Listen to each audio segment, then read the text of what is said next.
Welcome to the EdUp Curriculum. I am your host, Nicole Poff, and I am excited because today we're going to have some fun talking with Casey Evans. I'm going to let her introduce herself. She is the Associate Dean of Undergraduate Programs and Student Services at Kogod School of Business at American University. So, Casey, just tell us, before we get in, a little bit more about yourself.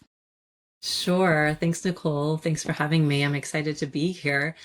I have been at American University for about 12 years now. I'm a faculty member there. I'm actually an accounting professor and practiced in accounting and practiced in consulting prior to joining AU. I kind of fell into this administrative role probably about 5 years ago. Had some administrative roles within the School of Business, managing the um, our master's in accounting program and some other things. And right before COVID, I took on this associate dean position. So it's been a bit of a whirlwind ever since, but it's been lots of fun, learned a lot. I still am in the classroom, love being in the classroom, but it's been really neat for me to make an impact at Kogod, our business school at American University. From another angle, I'm also an alum of American University, so So it's cool. extra special. That's awesome. That's awesome. Well, we're going to jump into this curriculum reform that you did. And I have a 6-page document here. I'm sure the original documents are way more than 6. There was a lot of work that has occurred. But before we jump into that, kind of tell me, what was your vision with what inspired you to rework the program? We were, fortunate to have a great group of colleagues coming out of COVID that just said, we need to figure out how the world is going to change when it comes to education, business education. And so we called it our Reimagining Kogod initiative. And it was a group of faculty and staff that really just wrestled with, where is business education going? How can we be ahead of the curve? Where are we at now? What do we need to change? And one of the things that came out of that great work was a change to the curriculum. I mentioned that I'm an AU alum, and admittedly, my transcript didn't look all that different than the transcripts of the students that we have now. And again, seizing on the momentum that we got from that great work that was done coming out of COVID, we had a lot of enthusiasm to make some real change to our undergraduate core curriculum. And so we threw everything out and we basically started from scratch and rebuilt it. And I'm happy to chat exactly how that worked. But again, we had some really good enthusiasm on recognizing, our community just recognizes it, we need to change. And I think the timing was such that I don't know that we could have done it 2 years prior, 3 years prior. We had a new enthusiastic dean who is very supportive of this change. And I saw a lot of my colleagues excited for change. And so we kind of seized that momentum and kicked off the 2-year long project that was redesigning our undergraduate curriculum. I'm so excited to talk about this. I always talk about this idea of reimagining, and you use that word, and I use that word a lot because it's hard. It is really hard. The process alone of reimagining is difficult. If I say reimagine, how would you solve world hunger or homelessness, right? It's hard to think about. It's hard to use your imagination. Um, did you see that? I got little thumbs up there. Um, it's hard to use your imagination to redesign anything. And I think this is going to be so helpful for people to see a very tactical way to do this, because it's great. We all want to rework our curriculum, right? But how do we actually roll up our sleeves and do the work? And you offer a very logistically sound approach, and you've done it. It's not hypothetical. You've done it. We did it. So I'm I excited. wouldn't have thought a year ago that we'd be here and we'd have a brand new curriculum that we're offering to our incoming first year students. Yeah, it was quite a journey. Yeah, I'm so excited because, you probably have seen a lot of times we just will revise courses, right? So we'll say Right. we want to redo our MBA. So let's just rework these classes a little bit, add in some new Exactly. skills. You guys threw it out with the bathwater. We really did. I think what made us successful in this effort, because again, we did a lot of research and learned there's a lot of interest out there at other universities to do something similar, but the amount of work involved, the way that it's typically approached isn't always successful. And I think when I look at those that did have success, we tried to model what their approach was, and it's really taking a design thinking approach to our new curriculum. And so, we started with ideation and moved all the way to implementation over the course of 2 years. And where I think we found the most success was putting everything in phases. We first just got organized, and again, we had a committee of faculty and staff, key staff, that were first tasked with just how can we reimagine our curriculum? How can we be more nimbler? How can we better serve our students? And our guiding light was always what's in the students' best interest. Mm. How can we really help them as much as we can to be successful in whatever they go on and do and learn everything that we really need them and want them to learn. But we just got organized. We learned about how design thinking works. We had a few key faculty that had expertise in design thinking, taught design thinking classes, and it helped a lot. And then we spent about 6 to 9 months just in the discovery phase at the very beginning. Research. We organized our faculty and staff, our committee, into really 8 groups, and it was all based on who our stakeholders were, anything from employers to alumni to competitor schools, our faculty, our students, parents. We really had a committee that was focused on each of those stakeholder groups. And then they spent, even over winter break, a good amount of time interviewing those folks, surveying those folks, and really learning about what's working at Kogod, what's not working, what do those stakeholder groups see as the future of business for our employers and our alums, what are they needing and expecting from our students when they come out. And the amount of data that we were able to gather through over close to about 100 stakeholder interviews was awesome. And I think what really helped us take that information and turn it into what is now the curriculum is everything we created was just based on what our stakeholders told us. It's not what the committee wants and thinks should happen. Because like you said, it's so hard to reimagining something, especially when you've been doing it. Like literally for me, I learned this under this curriculum, and then now I'm trying to change it. Like it's all I know, but relying on that stakeholder feedback. And then when we went to make changes, it's not us telling you, faculty, that we need to make these changes. Our stakeholders are saying that we need to do this, and this is what other schools are doing. I think that was that key component, is relying heavily on the research that was out there. And I love that, because I feel like that's something that is often overlooked, right? Typically, when we're kicking off a program or a course revision, we rely on the expertise of the faculty and then maybe the instructional designer that's helping support the class, and we say, go, do your thing. Yeah. And so bringing others into the conversation, while it may extend the process, which 2 years you took to complete this project, it might extend it.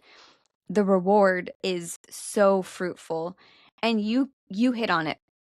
You're keeping the students at the center, which ultimately, I always say, I think higher education would look a lot different if everyone truly kept students at the center.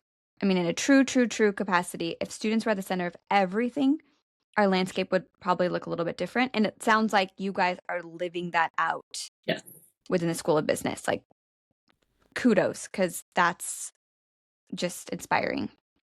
Thank you. Yeah, I think that helped motivate folks too, to stay on it, to stay enthusiastic, and to fight through some challenging battles that we had and end up on the other side. Because at the bottom line, we knew, because we did all this research that said what we want to build, what we need to change, it will help our students. And that's what, like you've said, that's really what all that matters. Yeah. And I can see how being part of that would be exciting and fun. Especially, it sounds like you really built an environment where everyone mattered. It wasn't a Mhm. top-down approach. It was everyone is included here, everyone's voice is valuable, and let's collectively work together to improve this versus that top-down Right. approach. And so it probably, you're right, kept people motivated and proud to have played a part of this. Yeah, I think you're right. And another key point that I think was really helpful to us is even though it took 2 years to do, we were not sitting in a room, not talking to anyone about what our work was. We intentionally had regular check-ins with particularly our faculty and staff, but our community, that just to let them know what we were learning, let them know what we were hearing, let them know. And then when we got to the point where we took what we were hearing and learning and tried to turn it into something, helping them understand where we were coming from, getting their input and making changes when their ideas or their interpretation of what we learned may have been better. But really, it was monthly check-ins. It was regular attendance at department meetings. It was meeting with our department chairs. It was meeting with staff. It was just trying to keep everyone apprised. And then going back to our stakeholders who provided us with so much helpful information to make sure that like what we were building as we were building it was on track with what the feedback was that they had given to us.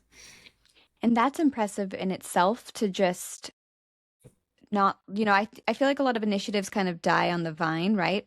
On higher ed, we kick off something, Yeah. and then there's just a lot of other fires that take our priority. Higher education is typically pretty nimble in the fact that everyone is wearing many hats. So there's a lot of initiatives similar to this. Many people listening probably have thought we've started something similar, right? But to see that through to execution is really something to be proud of. Thank you. I appreciate that and agree. I think if I knew coming into it how hard it would be with, not only, again, faculty governance, we have to get Mm, everyone in the business school pretty much on board yep. and wanted to, because we did not, like you said, we did not want this to be a top-down thing. It was a bottom-up, um, approach to things. But once we got out of the business school and all the red tape that the university had lined up for us, the amount of approvals, the amount of just corners that I had not seen around prior to actually like turning the corner. I think if I knew about all of that before we started, I'd say no, thank you. Yeah. But we persevered and have a lot of learned a lot, but and are really proud of what we've put together as a result. Um, to share a little bit about just like what we learned Yeah. about our curriculum. And, I think this is probably transferable outside of the business world and business schools too. The research findings that we had really went into three different categories. The first one's just we need more integration, an integrated core curriculum. And again, this is like all the business classes that all of our business majors take. That core curriculum we found, and students were telling us this too, is just too siloed. Mm. That courses were really taught kind of as a standalone entity and not a lot of continuity, and students were just not understanding how all 15 that classes in their core were related, why they have to take what they're taking. And you know students really just perceive things as like very disconnected, and so that was something we really wanted to change and fix, because the world of business is so interdisciplinary that it's a disservice to our students not to teach them from that lens. So that was really intentional in terms of what we've changed and what we've put in. Our students were also saying like, give us some room to breathe. Mm, We need more flexibility, because we have, like all universities probably have, the university requirements that students have to take. Then we had our business core requirements that students had to fulfill, and then they have their major requirements. And we had some students that would maybe get 3, 4 electives during their entire time at American University, which is not what anyone thinks is going to happen when you go to school. You want to explore, you want to be able to minor, double major, study abroad. Like we just found that the size of our curriculum, when you put it all together, was just too big. And so that was another piece. We really wanted to actually shrink the footprint, which was quite a challenge. Yeah. Shrink the footprint of that core. And so that was another piece that was really important to us. And then we wanted to just make sure that we were weaving in skills that employers were saying your students need to know how to do this. Anything related to business tools and technology. Like we are intentional in all of our new core classes. We have woven artificial intelligence into each of those classes in some form or fashion. We've woven in concepts around sustainability into each of our classes. So they're not standalone classes, it's all woven in. And then professionalism is another big one that came out, those soft skills that all employers say students need in terms of communication, collaboration. We have also intentionally woven that into all of our core classes where students are graded anywhere from 5% of their grade to 15% of their grade is on not just attendance, did you come, but professionalism. How are you showing up to class? How are you engaging with your classmates, the materials of your professor? And we are weaving that into everything, in addition to having like a standalone class on professionalism and communication. So, those skills that both hard and soft that students our employers are telling us that students need to have when they're graduating, we were very intentional about putting those things into. I have so many questions. I want to start with your third finding, which was the employer, Sure. putting in what the employers were looking for. I want to take this to like a very tactile level. How did you guys do that? How did Yeah. you figure out what employers were wanting for your graduates? They were primarily saying, again, like these hard quant and tech skills, and then also soft skills. So professionalism, communication, teamwork, critical thinking. And so for the hard tech skills, we've got very intentionally, we're infusing Excel at the 100 level classes. We've got Python in those classes too. We've got data visualization tech tools that they're using. Later on, they're doing data analysis and things like that. And then on the soft skills, most business schools do a lot around teamwork and group work, but we are being very intentional around communication and professionalism. Like I said, we've got all of our first year students are taking a professionalism and communications class where they are learning about how to write a business memo, how to write an email, how to put together a PowerPoint presentation. It's all just as a way to get a good foundation, because it's totally going to be expected of them as they move along. And what we were seeing, I'm sure other universities were seeing this too, coming out of COVID, those were skills our students were not as comfortable with as they were 5 years ago. They didn't really get to learn about a lot of those types of skills, how to interact with each other, teamwork, how to feel comfortable interacting in a group, how to be a good teammate when you're thinking about a group project, how to present both virtually and in person. So again, like we were seeing coming out of COVID that our students were just not prepared with those skills in the way that we've been able to rely on that prior. And so we're infusing it in at that first semester, first year, to make sure that they are better equipped than they had been. I think I'm glad you said that, because I was literally just on a call 3 hours ago, and same exact thing is post-COVID, we're not seeing the level of preparation that we had in the past in terms of their verbal communication, how they interact in person, their writing skills, all of it kind of has backslid a little bit is what we're feeling. And so we used to make the assumption that if they got to us, they had all of those skills. Yeah, and so 100%. I love that you guys are taking a step back and saying, okay, we need to we need to help guide this a little bit more. I think too, as more and more first generation students come into play, that social capital idea is going to come in, and we're going to see more students who maybe this wasn't even modeled to them in their home life, right? Like I had a mom and dad and they went to work 8 to 5, and I saw them on business calls and I saw how they dressed. But I think as we see more and more first generation students, we can't conclude that all of our students had that example at home. Right.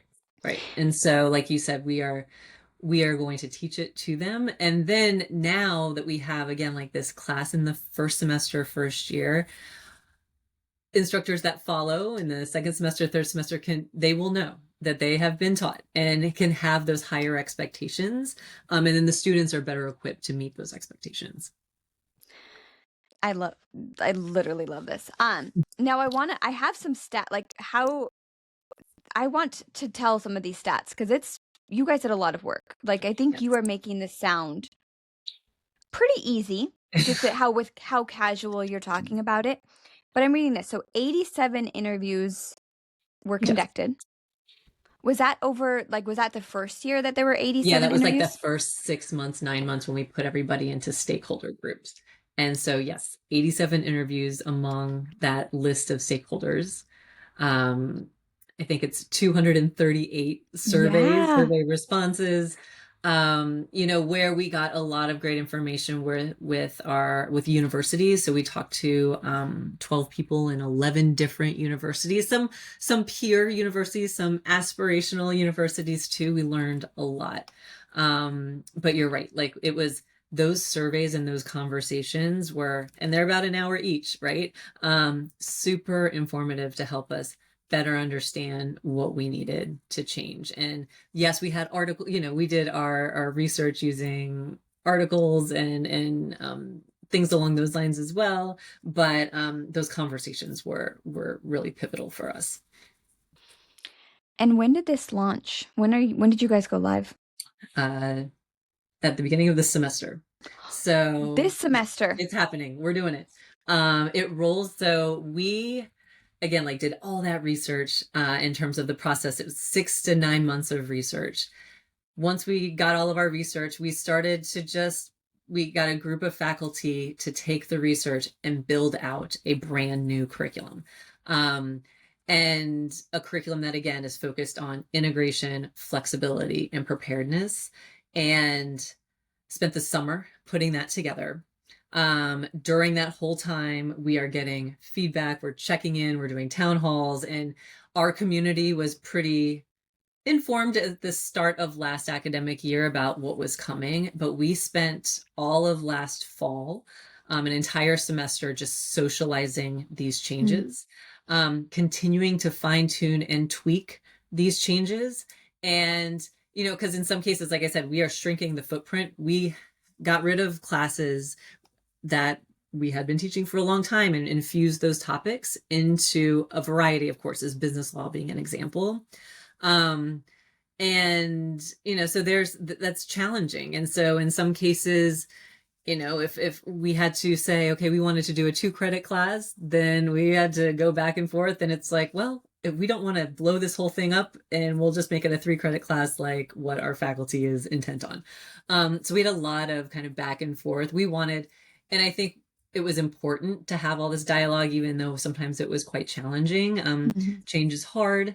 But like I said, at the core of everything, I think we have a community that embraced change and knew that we would do better by our students by making these changes. And so we had to trim around the edges. The committee wanted to be a little bolder than where we ended up. But what we ended up doing is, again, revamping the entire undergraduate experience for our business students.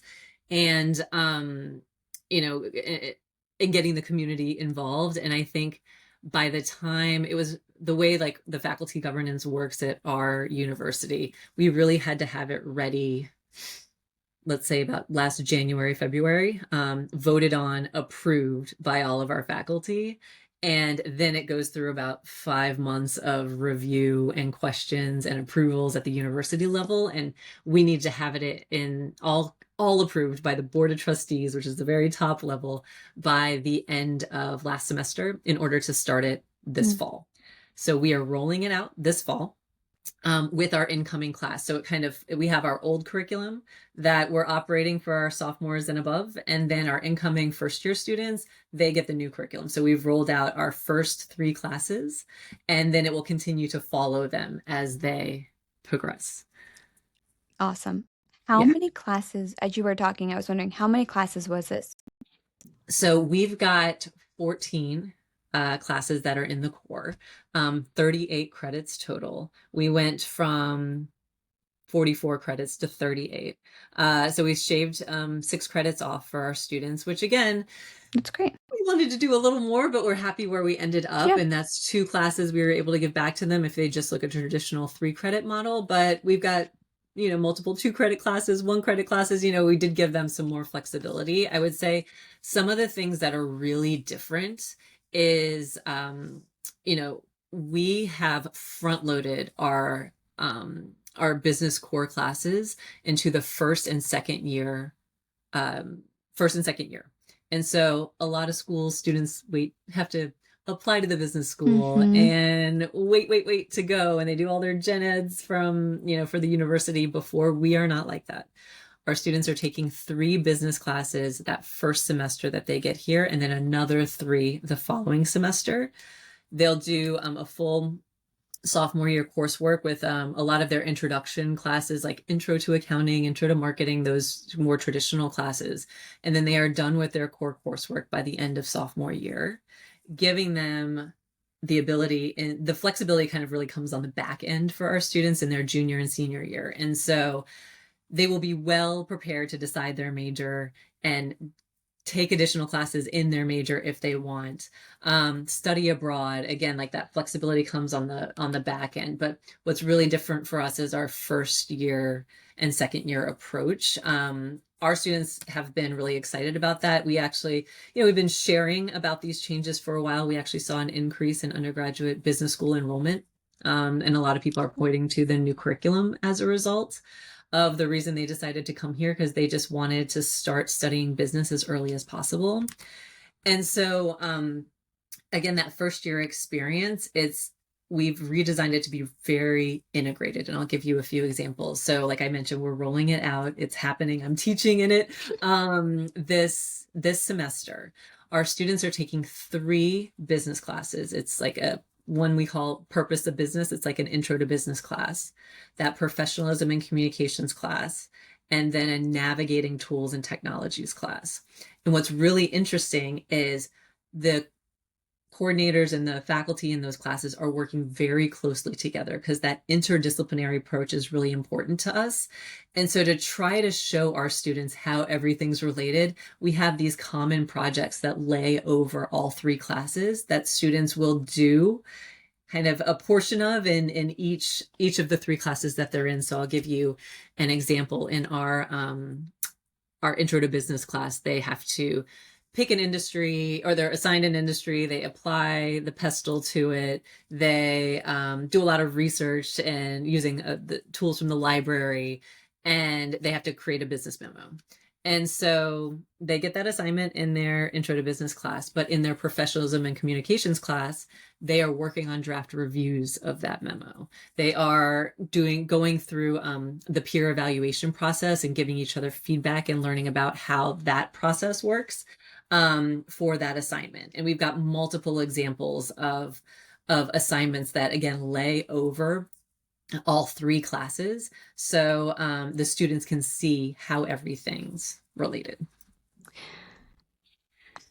I'm sure you've thought about this, but there's no doubt that this is going to, I shouldn't say no doubt, but in my mind, what a great way to try to help combat retention as well. Yes. Just getting students engaged right away. I remember being an undergraduate student and having to fumble my way through those first 60 credits of gen eds and just wanting so desperately to get to the fun stuff, right? Yes. This, especially as we think about how the non-traditional learner is actually becoming the traditional learner, right? That traditional 18-year-old student is no longer the traditional student. We're seeing a lot more working adults. So someone who is working in a business already, to be able to get those skills immediately, just shows how student-centered you are, but gives them that immediate value. Yeah. We're really excited. We do hope it will help with retention. In my role as associate dean, I talk to students who, transfer and decide that maybe AU is not the best fit for them. And I always try to learn more about why. And often they say, I really enjoy my business classes. I wish I could have taken more of them. I just haven't found, nothing has stuck for me yet. And so we're hopeful. We've really created, it's a cohorted-ish model where the students are, if you're a business student, you're in the same 3 business classes in your first year, second year, first and second year, both semesters. And so they know what they're working on. They're like, I hear them all the time. They're just chit-chatting about, their other classes. And we couldn't do that before. We really, in the old curriculum, they got to take one business course, right? Like that connection just wasn't there. And so what I'm seeing in my classrooms now are students that are much more engaged with each other. I teach a 9:45 intro to business class, and they are on time. They're chit-chatting when I get in, and they're talking about work. They're talking about what they've read about the night before, or what's going on in their other business classes. It's really cool to see how engaged they are with each other, and the material is what seems to be bonding them. That cohort model is invaluable. When I started my PhD, I remember I jumped into a class where there was an existing cohort, and just the excitement and it was coming back from summer, and everyone was just, "How was your summer?" and "How's your dad?" and "You broke your leg before." I mean, the connectedness Yeah. is a great model. And so now this program is on ground. Mm-hmm. Any plans? I have to ask the burning question. Any plans to shift it to an online modality? So not really. I will share, like, we at the undergraduate level, particularly with our university, that in-person experience is what our students are saying they want. Yeah. However, summer classes, different story. We are all of our business classes we offer online over the summer. Mainly it's because students want to go home, they want to intern. It's hard to be in DC and pay rent. And so we want to give them that flexibility while also giving them the option to continue on and continue to learn if they want to do summer classes. And so we do offer online in the summer for all of our classes, including these new ones. But during the traditional academic year, they're all in person. That's cool. I just had to ask because I know that that's Yeah. on everyone's minds right now is, Yeah. do we go online? Do we not go online? What makes sense? We've played with offering maybe a section of each online. We've done that in our old curriculum. Those sections, it just wasn't the same, because the students didn't get as much out of it. It was really great during COVID to be able to pivot and be online, especially for our international students, but that's not really needed anymore. So we're primarily in person right now. That's awesome. Now I want to go back to the actual work of the course revision. So you guys mapped everything out, right? You kind of said, this is going to be the map of skills, technology, all the things. So then what happens after that? You're looking at this list of courses that need to be redesigned. How do you communicate, A, what needs to go into those classes, and then B, ensure that that actually made it into the class? So we have core learning objectives that we always wanted to stay true to and had to for accreditation reasons within our undergraduate core. And so we made sure that all those learning objectives were always met regardless of the courses that we're proposing. While we really did start from scratch and built a whole new core, we were doing a lot of good stuff already. Right. And so we identified the good stuff we were already doing and kept it in. So, we, as much as we have changed that first year approach to our classes where they're doing that introduction to business in the first year. We kind of modeled it in themes where, again, like the first semester is exploring the world of business through those classes I just got described. The second semester is like integrating the world of business, where they're thinking about business more globally. They're introducing econ and statistics and things along those lines. And then in the sophomore year, it looks very similar to what our previous curriculum and many other business school curriculums have. You've got your intro to accounting, intro to marketing, management, things along those lines. However, with those classes, we made all the faculty that are in charge of creating them really think about redesigning them, breathing fresh air into them. We typically for each course had 2 or 3 faculty members from the department that teaches it. Again, take another look at the syllabus, redesign the syllabus, put in more additional, more relevant concepts, sticking to the themes of this is what employers need. So the tools, making sure that we have both hard and soft skills that are tested in each of our classes and taught in each of our classes, making sure that all that content that needs to be there is there, but also just breathing some life, infusing AI, infusing sustainability, infusing professionalism. Like that was a common theme. And so we left it to our faculty to really rebuild. And we had, when it came to developing our curriculum, we were very intentional about who we put on our committee. It was a mix of our strong researchers, our strong teachers, so both a mix of tenure and we call them term. It was folks that had been at the university for a little while and had some administrative roles, maybe knew how it worked, and folks that just had a lot of credibility among our larger faculty. That was our group. And so we had like the superstar team of folks that have a lot of credibility, again, around research, around pedagogy, around teaching. These are the ones that are winning awards in all their fields. And so by having this like superstar team of folks that were building the curriculum, we got inherently had a lot of trust from our larger faculty community. And these were folks that could also be good advocates for our new curriculum. My co-chair and I could not be in every meeting conversation, but by having, again, strong faculty from all of our academic departments, part of this committee, they were good advocates for us and could be in the voice in the room if there were ever questions or concerns, but could really help sell. And they did a great job, and they were all on board from the very beginning. They're the ones that were they're invested in in the business school. They're invested in our students. And so it was a really great mix of, and that helped again, build this new curriculum and give it credibility, because we had all faculty on there that had the trust of our larger faculty, which was really important. That brings me to, we've talked a lot about the tactileness of this. And we've talked about faculty governance, and we've talked about faculty buy-in and some of the policies that you had to navigate and the processes and the bureaucracy. I can't say it. What do you think was the hardest?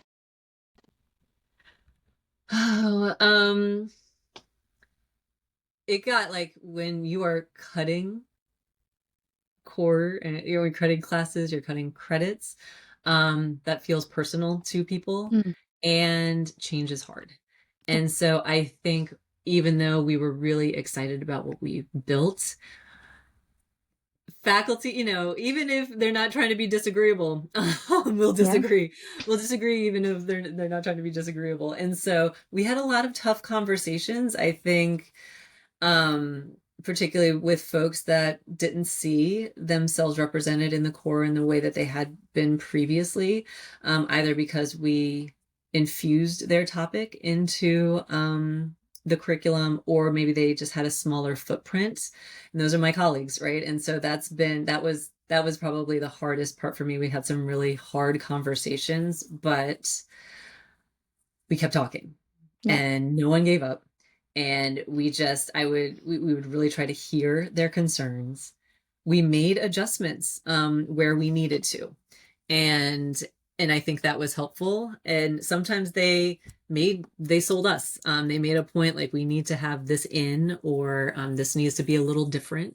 because they bought into the larger whole. It was more the edges that we were working with, and really, took a while to get everyone on board. But again, that we kept talking, we kept meeting, even though it was hard, Mhm. and folks came around, and we also were real intentional about like, okay, you maybe don't see your class represented here or the number of credits that you're normally used to teaching here, but here's where you can go. Here's an answer to that problem. Here's another class that you might be able to teach. By making us, what we actually had a lot of what had worked is reminding them that by shrinking the curriculum, the and shrinking the size of the core classes in terms of the footprint on the overall student experience, that allowed them to build out cool electives Mhm. at the junior and senior 300 400 level, that junior and senior level. Like, they are now building classes on like things that are related to their research that they're actually excited about, and students are enrolling. That helped to Yeah. remind them, like, you don't necessarily need this intro class. You're doing really cool research on this amazing topic. Build a class on that. Students will take it. So that was helpful too. So we had a spot for them to land, and we kept talking during the hard parts. Yeah. I love that you said the conversations didn't stop. They kept going. I'm a big believer in negotiating the space, meaning if you have something that you're very passionate about, I'm going to give you that win if it's not super disruptive, because maybe 2 months later, I'm going to need a win and I'm going to need you to be a little bit more flexible. And it sounds like there was a lot of negotiation of the space that Yes. occurred between the group. I know, being in DC, I felt like I was trying to push a bill through Congress in terms of the amount of Yeah. doing that. So that was challenging. It was tough at times, but again, we kept talking. And I think by the time we all were actually, it was time to vote on it, everyone had already bought in. Everyone knew the answer, all the questions had been answered. The issues had been resolved. We had close to like a 95% approval to push it through. We only needed 75. Awesome. And it was really like it. I think they thought it was already done by the time we were voting for it. And so we had the hard conversations far enough ahead of a vote to where we had time to work things out and change things. And so we got the vote for them to pass it on. And then the university didn't make it super easy on us. So we just have a lot of approvals. And by changing our curriculum, it did impact some of the other academic units across campus. So that required us to be working with them, doing some give and take with them too. Sometimes folks that I didn't even have on my radar were coming in and saying they're going to kill it if they don't get something that they want. So it really was down to the wire. But again, we overall had not only great partnership within our business school community, enough support for the larger university community, our provost office, our registrar's office, my fellow associate deans. They were very helpful to help us get it across the finish line. Again, it's and then there'd be some things, like I said, I should know all the academic regulations, but I don't. And Hmm. so there'd be some things that just pop up that it's just, thank goodness we have a strong registrar's office that could kind of take us through, help us see around those corners that we may have missed. And so that helped tremendously too, but it wasn't easy. It just always felt like there was something new each day that was like, A what? good registrar's office is key. Like, Yeah. a registrar's office can make or break an institution, and Yes. having a good one can be It's very, important. very vital. Yes. Yes. Okay. Last question. You have given so many nuggets through this. I think there's a lot of takeaways. But let's say someone who's not in business, they're a Mhm. nursing dean or an education dean Yeah. or X, Y, and Z, and they're hearing this and they're thinking, I want to redo I want to reimagine our curriculum, to go back to your original statement of Mhm. reimagining. What advice what advice would you give them now that you're behind, or yeah, now that it's behind Yeah. you? I think making sure that the group of folks that you have leading this, again, have are from a variety of backgrounds, have credibility among your faculty, and are thought leaders that are really well respected. And then spending the amount of time needed on research. And like I said at the beginning, I think we were successful because we just did what everyone else that our important stakeholders told us we needed to do. And so when it was pitched as this is what like our stakeholders want and need, it was much easier for our faculty to make change, because that was good reason for them to do so. Um, Timing, like knowing, kind of starting from the when you want to roll it out and working backwards, it takes about a year, right, to get everything once you've got it created. Yeah, it took about a year for us to socialize it among our faculty, and then another, I'd say 6 months to socialize it around our faculty, and another 6 months to get it through all of the red tape that's required in order to roll it out when we wanted to. I think often some of those good projects and things that are well intended just kind of fizzle out because lack of awareness of the timing required and kind of backing into what you want when your final deliverable is really due. And then the project turns into something that can be 4 years in the making, and then it just fizzles out. And so I think since we had fall 24 is our goal, that meant we were working pretty hard, summer 23, and before that, even into late November 22, to really get to where we needed to go. And so again, I think it's the group that you put together, not need to have credibility among your faculty, because faculty governance is real. Research, really talk to people, figure out who your primary stakeholders are, and interview them.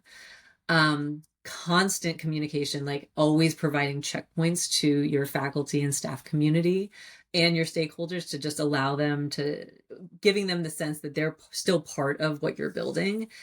And then again, like knowing your timing of when you want this to come to fruition, because it might mean that you're working really hard over a year ahead of when you wanted to roll it out.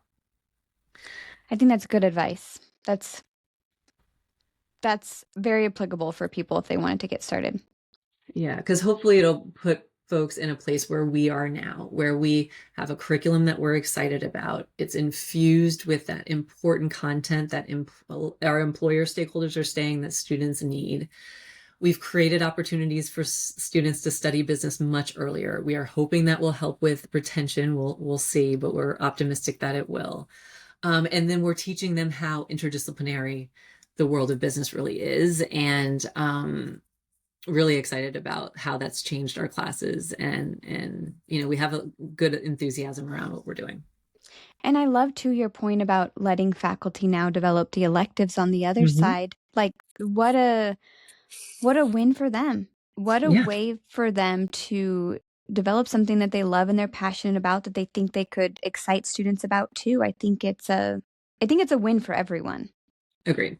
And our students are happy. They can easily study abroad now. They can minor now. They can double specialize. They can kind of do those extras that they weren't able to do before. And again, with this interdisciplinary approach to teaching them about business in the first year, then sending them into those fundamentals of business classes the second year, they are going to be much better prepared than they've ever been to choose their major, to stick with their major, and be excited about their major too.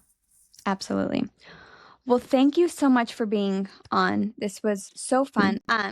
If someone wanted to pick your brain, could they reach out to you on LinkedIn? Is that the best? Absolutely. Okay. Yeah, find me on LinkedIn. Absolutely. I'd be happy to chat, spend more time with anyone that might be interested on what we went through. It was a very tough process, but it's doable.